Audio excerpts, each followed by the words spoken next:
পশ্চিমবঙ্গের সরকারি বাসে মহিলাদের বিনামূল্যে যাত্রার সূচনা। কালনায় উদ্বোধনী অনুষ্ঠান।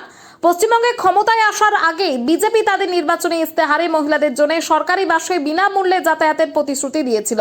সরকার গঠনের পর সেই প্রতিশ্রুতি বাস্তবায়নের লক্ষ্যে সোমবার 1 জুন থেকে রাজ্যের সরকারি বাসে মহিলাদের জন্য বিনামূল্যে যাত্রা পরিষেবার আনুষ্ঠানিক সূচনা করা হয়। পূর্ব বর্ধমানের কালনার এসবিএসটিসি সরকারি বাস ডিপোতে এদিন সকালে এক উদ্বোধনী অনুষ্ঠানের আয়োজন করা হয়।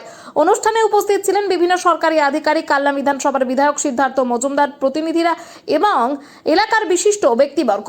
বিধায়কের প্রতিনিধি সুভাষ পাল জানান, রাজ্যের সমস্ত মহিলা যাত্রীরা এখন থেকে সরকারি বাসে বিনামূল্যে যাতায়াত করতে পারবেন। সেই পরিষেবায় আনুষ্ঠানিকভাবে সূচনা উপলক্ষে এই কর্মসূচির আয়োজন করা হয়েছে। তিনি আরও জানান, বিশেষ সরকারি কাজে দিল্লিতে থাকার কারণেই বিধায়ক সিদ্ধার্থ মজুমদার উপস্থিত থাকতে না পারলেও তার প্রতিনিধিরা অনুষ্ঠানে অংশগ্রহণ করেছেন। এই নতুন সুবিধা পেয়ে খুশি মহিলা যাত্রীরা। কোথা থেকে আসছেন? আমি পান্ডা থেকে আসছি। আজকে জানেন তো যে বাস ভাড়া ফ্রি? হ্যাঁ জানি, বাস ভাড়া ফ্রি আছে। কবে শুনলেন? আমি কালকেই শুনেছি। কেমন লাগছে নতুন সরকারের পদক্ষেপে? ভালো লাগছে। কালনা এসবিএসটিসি বাস ডিপোর পক্ষ থেকে জানানো হয়েছে, আপাতত যে কোনো বৈধ ভারতীয় পরিচয়পত্র প্রদর্শন করলেই মহিলারা বিনামূল্যে যাতায়াতের সুবিধা পাবেন। পরবর্তীতে সরকার নির্ধারিত পিঙ্ক কার্ড চালু হলে সেই কার্ডের ভিত্তিতেই এই সুবিধা প্রদান করা হবে। অনুষ্ঠানে উপস্থিত ছিলেন এআরটিও শাশ্বত বর্মা, বিধায়কের প্রতিনিধি সুভাষ পাল, মৌসুমী মণ্ডল সহ অন্যান্য ব্যক্তিবর্গ। ভারতীয় জনতা পার্টি নির্বাচনের আগে মহিলাদের জন্য প্রতিশ্রুতি দিয়েছিল যে ভারতীয় জনতা পার্টি ক্ষমতায় আসলে মহিলাদের জন্য সরকারি বাসে পরিবহনের ক্ষেত্রে সম্পূর্ণ ভাড়া ফ্রি। তাই বিজেপি সরকারে এসে আমাদের মুখ্যমন্ত্রী মাননীয় শুভেন্দু অধিকারী মহাশয় আজ থেকে তার সূচনা করার নির্দেশ দিয়েছেন।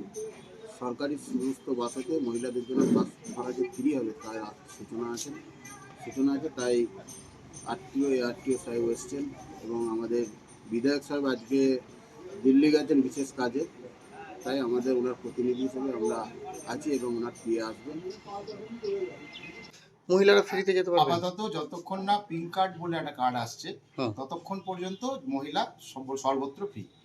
আচ্ছা, তারপরে হ্যাঁ, তার জন্য আমাদের একটা জিনিস দেখতে হবে যে আমাদের এই রাজ্যের নাগরিক কিনা, পশ্চিমবঙ্গের রাজ্যের নাগরিক কিনা। তার জন্য যে কোনো একটা 5-6 রকম আই কার্ড দেওয়া আছে, যে কোনো একটা কার্ড দেখাতে হবে, যেরকম আধার, আচ্ছা ভোটার, ড্রাইভিং লাইসেন্স। আচ্ছা, কেউ যদি বাগনাপাড়াতে যায় বা কেউ যদি বালুরঘাট যায় সেক্ষেত্রে মানে সবই ফ্রি? একই সিস্টেম, সবই ফ্রি।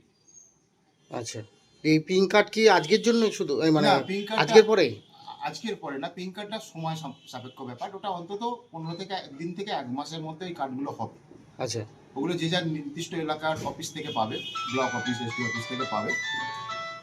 সেই কার্ড তখন দেখে আমরা তারপরে এটা বিবেচনা করবো যে তাদের এই রাজ্যের নাগরিক কিনা। আপাতত আধার কার্ড, ভোটার কার্ড এইগুলো দিয়ে আপাতত মানে কার্ড আসার আগে পর্যন্ত যেখানে যেখানে যাবে হ্যাঁ মহিলারা সব ফ্রি, কোনো একটা কার্ডের উপর ভিত্তি করে ফ্রি। আচ্ছা, কি নাম আপনার? আমার নাম সুমন্ত বলি। কি দায়িত্ব আছেন আপনি? আমি এখানে সুপারভাইজার।